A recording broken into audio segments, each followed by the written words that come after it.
Welcome to Biden Brief. The content of the briefing includes: Informant who allegedly lied about the Bidens is rearrested. Israel's war cabinet agrees to send a negotiating team to Paris for hostage talks. Biden administration will impose sanctions on more than 500 targets in response to Navalny death. Fact check: how House Republicans put now debunked Biden bribery claim at the center of impeachment push. It's NVIDIA's world. We're just living in a simulation of it. Informant who allegedly lied about the Bidens is rearrested. Washington Post. Alexander Smirnov, the FBI informant accused of lying about President Biden and his son Hunter, has been rearrested in Las Vegas over concerns that he might flee. Smirnov, a dual U.S.-Israeli citizen, was initially released on bond by a federal magistrate, but prosecutors argued that he was a flight risk due to his claims about relationships with Russian intelligence operatives and access to millions of dollars. Smirnov is charged with lying to the FBI in 2020 about knowledge of corruption by Joe Biden and his son. The allegations were used by congressional Republicans in their attempt to impeach President Biden. Israel's war cabinet agrees to send a negotiating team to Paris for hostage talks. CNN. Israel's war cabinet has agreed to send a negotiating team, led by Mossad Director David Barnea, to Paris on Friday to pursue talks over a potential ceasefire and hostage release deal, according to an Israeli official. The team is expected to engage in substantive negotiations rather than simply listening to proposals, as they did during meetings in Cairo last week. CIA Director Bill Burns and his Egyptian and Qatari counterparts are also expected to be in Paris on Friday for talks. The decision comes after the Biden administration expressed a desire to secure a ceasefire in the Israel-Hamas war before Ramadan next month. Biden administration will impose sanctions on more than 500 targets in response to Navalny death. CNN. The Biden administration will impose new sanctions on more than 500 targets in response to the death of Alexei Navalny, and on the eve of Russia's two-year war in Ukraine. The sanctions will cover a wide range of elements linked to the Russian defense industrial base and sources of revenue for the Russian economy. President Biden has repeatedly condemned Russian President Vladimir Putin and called him a crazy SOB. The U.S., along with other Western governments, has levied a series of sanctions against Russia in recent years, but Russia has adapted to them. Fact check: how House Republicans put now debunked Biden bribery claim at the center of impeachment push. CNN. House Republicans have downplayed the importance of the debunked bribery allegation against President Joe Biden in their efforts to impeach him, but a review of their statements shows that they repeatedly used the allegation to make their case. The allegation, which was based on the claims of a former FBI informant who is now facing charges for lying to the FBI, was cited by House Republicans as hard proof that Biden is corrupt. The allegation was also included in a memo outlining the scope of the impeachment inquiry, and was listed as key evidence on the House Oversight Committee's website. The bribery allegation was also cited by House Speaker Kevin McCarthy and other Republicans in speeches and op-eds defending the impeachment inquiry. House Republicans have removed references to the bribery allegation from their website and letters requesting interviews with witnesses since the informant was indicted.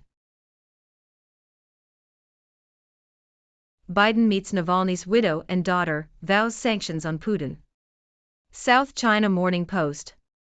U.S. President Joe Biden met privately with the widow and daughter of Russian opposition leader Alexei Navalny during a visit to California. Biden expressed admiration for Navalny's courage and pledged to continue the fight for freedom and democracy in Russia. He also reaffirmed plans to unveil sanctions against Russian President Vladimir Putin for Navalny's death. Navalny, who had been a prominent critic of Putin, died suddenly in custody in February. The U.S. government has also recently unsealed charges against wealthy Russians in an effort to disrupt illegal funds that support Moscow's activities. Nikki Haley charges into South Carolina showdown far behind Trump. The Independent. Former South Carolina Governor and UN Ambassador Nikki Haley is expected to lose the state's primary election to Donald Trump. Voters will cast their ballots on February 29, and, unless something unforeseen happens within the next 48 hours, Trump is predicted to win. South Carolina's Republican electorate is conservative and largely already supports Trump. The Democratic electorate is much less white than in New Hampshire, making it much less likely to vote for a Republican candidate. Democrats can vote in the GOP primary this year, provided they have not already voted in their own party's contest. Haley has made appearances and sent out mailings to Democratic voters, hoping to appeal to them and extend her support base. However, the Democratic contest has already taken place, meaning there are fewer high-information Democrats able to cross party lines and vote for Haley. It is suggested that Haley will lose by a wide margin, with few reasons to suggest she will pull off an upset. Some Republicans are voicing doubt over Alabama IVF ruling. Democrats see an opportunity.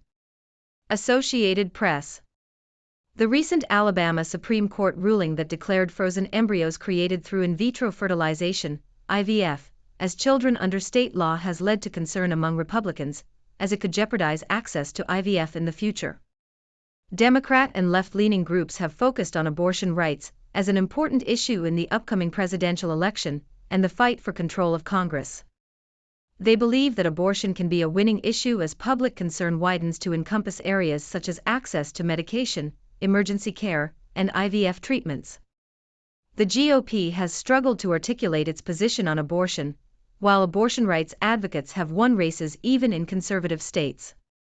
The recent Alabama ruling has been compared by reproductive rights groups to the impact of the Supreme Court's Dobbs ruling that overturned Roe v. Wade. Some Republicans have supported the ruling and suggested they would encourage women not to use IVF. In contrast, other Republicans, such as GOP Representative Nancy Mace, have expressed concern about the impact of the Alabama decision on women's access to IVF. Why is Nikki Haley losing to Donald Trump on home ground? Economist. Former South Carolina Governor Nikki Haley, who was once popular in the state, is performing poorly in the Republican presidential nomination race. Haley was elected governor by a 4.5-point margin in 2010, and won re-election by nearly 15 points in 2014. However, she now polls at an average of 34% in South Carolina, while Donald Trump leads by 64%. Trump's campaign has attacked Haley's record as governor, and she has criticized Trump as well. South Carolina voters view the race through a national lens and do not see Haley as part of the MAGA movement, which many Republicans identify with. Venezuela to regain place on J.P. Morgan debt indices. Financial Times. Venezuelan sovereign bonds and PDVSA bonds will be reinstated on J.P. Morgan's emerging market debt indices over a 3-month period beginning in April. The move follows U.S. sanctions on secondary trading being lifted in October. However, the reinclusion does not mean that Venezuela can access capital markets, as a ban on U.S. investors purchasing any freshly issued Venezuelan debt remains in place. Biden ally meets Arab American leaders in Michigan and tries to lower tensions over Israel-Hamas war. The Toronto Star. Democratic Representative Ro Khanna has claimed that Michigan is the key battleground state for Joe Biden's campaign, and that the Arab American community's refusal to meet with individuals connected to Biden is evidence of this. Khanna, who has organized a number of meetings with Arab American leaders in Michigan, argues that the community's support is vital for Biden to win the state, and that their refusal to meet with campaign officials is indicative of wider issues with the campaign. Khanna has called for an immediate ceasefire in the recent conflict between Israel and Hamas, and argues that the Democratic Party's focus on Israel is alienating voters. Furthermore, Khanna has claimed that Michigan's Arab American community believes that Biden's campaign is in trouble, and that they are sending a strong message by voting uncommitted in the primary. Khanna also highlighted the need for a change in policy, rather than campaign language, in order to win back the support of Michigan voters. Ex-FBI source accused of lying about Biden's and having Russian contacts is returned to U.S. custody. Associated Press. Alexander Smirnov, a former FBI informant who has been charged with lying about multimillion-dollar bribery allegations against President Joe Biden and his son Hunter, was taken into custody again on Thursday, 2 days after a judge ruled that he could be released ahead of trial, according to court documents. Smirnov, who holds dual U.S. Israeli citizenship, was arrested last week in Las Vegas and released on Tuesday with a GPS monitor. Prosecutors say Smirnov falsely told his handler that executives from the Ukrainian energy company Burisma paid President Biden and Hunter Biden $5 million each around 2015. Canada-US trade is at an inflection point ahead of US presidential election. The Globe and Mail.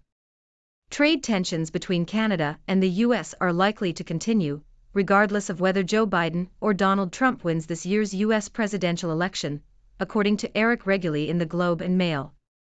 The author notes that Biden's Buy America policies and Trump's America First approach will make it difficult for Canada to receive special consideration from the US, and that both men appear to have disdain for the World Trade Organization. Protesters inside Biden's San Francisco hotel accuse president of genocide. CNN. Pro-Palestinian protesters marched inside President Joe Biden's hotel in San Francisco, chanting slogans and unfurling a banner calling for an end to U.S. aid to Israel. The protesters, numbering around 20 to 30, marched through the lobby of the hotel, chanting phrases such as "Biden, Biden, you can't hide," "We charge you with genocide," and "Ceasefire now." They also marched throughout the property, including down hallways and past rooms. It is unclear how close the protesters came to Biden's room. Biden has faced widespread protests over his handling of the war in Gaza, with previous demonstrations taking place outside the White House and his home in Delaware. Nippon Steel's China assets raise concerns over U.S. deal. Bloomberg. The Biden administration is examining Nippon Steel Corp's connections to China, which could pose a challenge to the Japanese company's acquisition of U.S. Steel Corporation.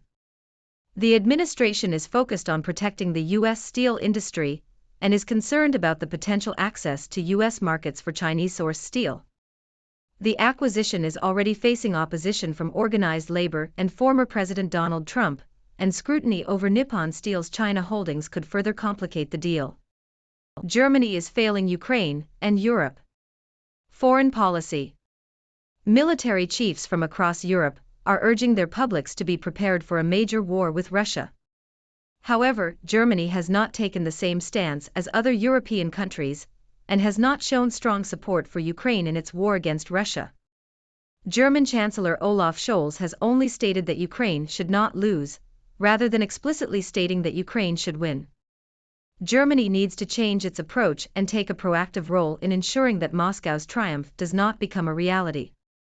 Instead of passing the responsibility to the United States, Germany needs to assess its vulnerabilities and take bold and decisive action to address the threat of war. Europe, as a whole, is lacking key military capabilities and is showing signs of weakness instead of resolve. Ukraine is currently not losing the war, but it is no longer winning. Russia has the advantage in terms of ammunition, and is slowly turning the tide of the war in its favor. European states need to provide Ukraine with the support it needs to not just hold the line, but to go on the offensive. This will require a collective effort and a shift in mentality from European leaders. Germany, in particular, needs to step up and take the lead in coordinating defense production and procurement among EU member states. It also needs to clearly support Ukraine and take measures to ensure its victory. The future of U.S. security guarantees is also uncertain, especially if Donald Trump were to win the presidency again. European states cannot rely solely on the United States for their security, and they need to take steps to address their own vulnerabilities. By arming themselves and arming Ukraine, European states can deter aggression and reduce the likelihood of war. Germany, in particular, needs to wake up to the threat and take immediate action to ensure the security of its own country and the rest of Europe. Biden called Putin a crazy SOB.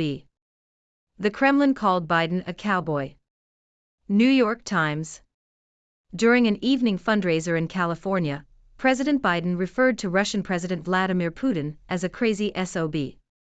The Kremlin dismissed Biden's comments as Hollywood cowboy-style behavior. Kremlin spokesman Dmitry Peskov accused Biden of performing for his domestic audience. In response, Putin stated in a television interview that he believed Biden's remark was due to his endorsement of Biden winning a second term. Biden also criticized former President Donald Trump for comparing his legal troubles to the death of Russian opposition leader Alexei Navalny. Biden has openly criticized Putin in the past, blaming him for Navalny's death and calling him a butcher. U.S. isolated at G20 as Gaza crisis worsens. Washington Post. The U.S. has come under criticism for its opposition to an immediate ceasefire in Gaza during a meeting of the chief diplomats of the world's 20 largest economies. The meeting was hosted by Brazil, and the country's foreign minister, Mauro Vieira, criticized the paralysis at the United Nations Security Council, where the U.S. vetoed a third resolution for a ceasefire earlier in the week. The meeting, which included the Russian foreign minister, was closed to the media, but journalists were able to listen to proceedings via headsets that were mistakenly left on. British Muslim and Palestinian groups slam Commons ceasefire chaos. The Independent. British Muslim and Palestinian organizations have criticized the disgraceful House of Commons session, which descended into chaos over the Gaza ceasefire debate. The controversy was sparked when Commons Speaker Sir Lindsay Hoyle broke convention to allow MPs to vote on a Labour amendment to the SNP's Gaza ceasefire motion, sparking anger, which has resulted in more than 60 MPs voting a no-confidence motion against him.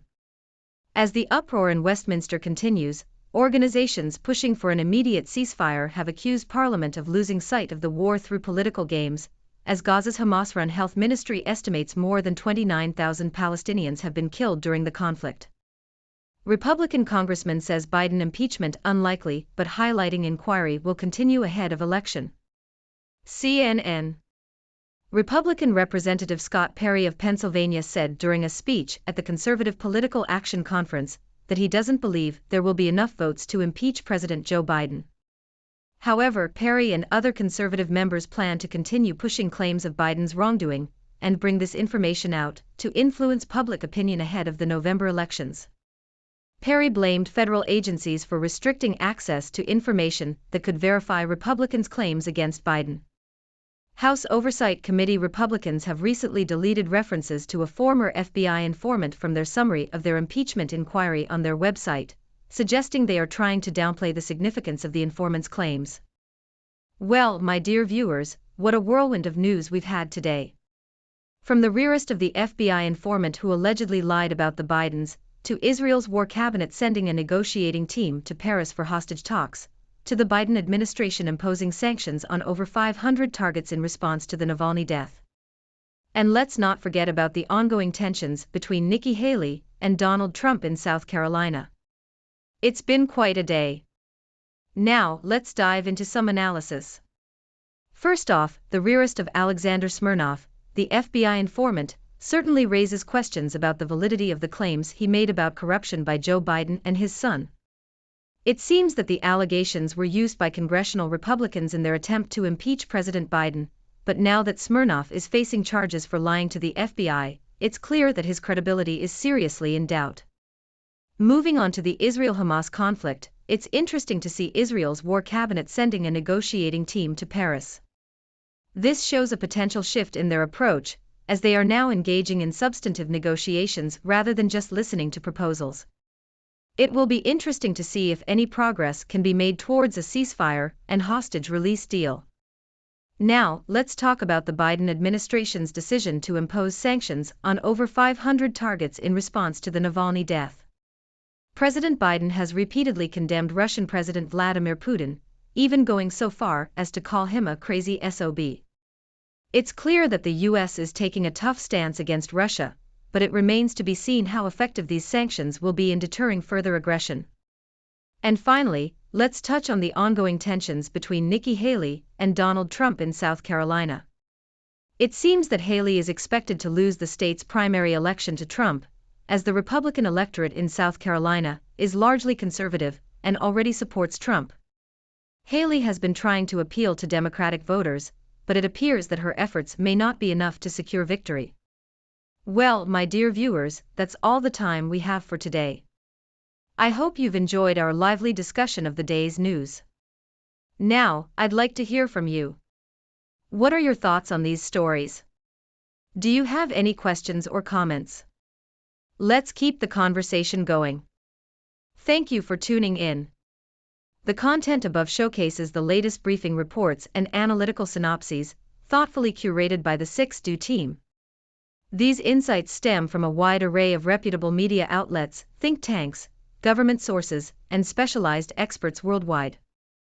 We encourage you to explore these sources for a comprehensive perspective.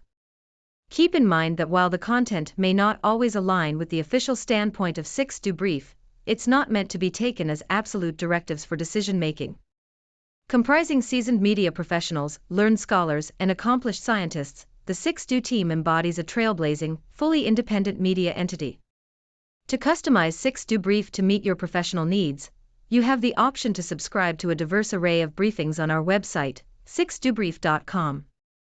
Regardless of your location, you can conveniently receive 6 Brief via email.